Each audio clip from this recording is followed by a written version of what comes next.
مبارک سي ستاسو نه د شمشاد نړیوال ټلویزیون نه او د راغلو قدرمندو عزتمندو پښتنو ورونو مسلمانو ورونو نه ډیره مننه او تاسو نه ډیره مننه کوو چې موږ ته هم دا موقع مساعده کړله چې موږ راغلو او په دې پروګرام کې موږ ګډون وکړو.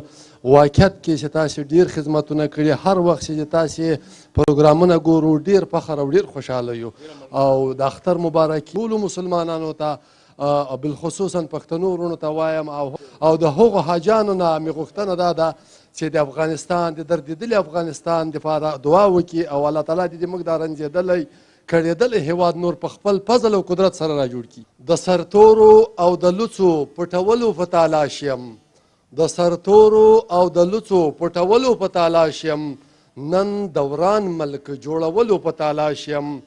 زه که هر چېرته ژوندون کړم خو افغان یم، زه که هر چېرته ژوندون کړم خو افغان یم، دا احساس پیدا کولو په تالاش یم. دعاګانې راته وکړئ ای بچانو خوند ورونو، دعاګانې راته وکړئ ای بچانو خوند ورونو، چا چې وران یم د هغو اصلاح کولو په تالاش یم.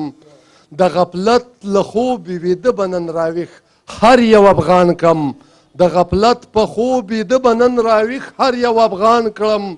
تیر تاریخ ژوندي کولو په تالاش یم.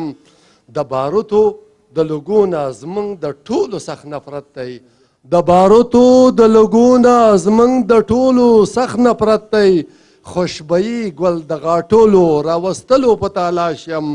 وای بسته بسته د ټوپک پر ځای قلم په لاس کې واخلئ، بسته بسته د ټوپک پر ځای قلم په لاس کې واخلئ. مساخانه نور د امن ژوند کولو په تالاش یم. الله تعالی دې وکړي چې د موږ وطن ته سوکالي خوشحالي او کامیابي راسي. ډېره مننه ستاسو، ډېره مهرباني، مننه. د مینې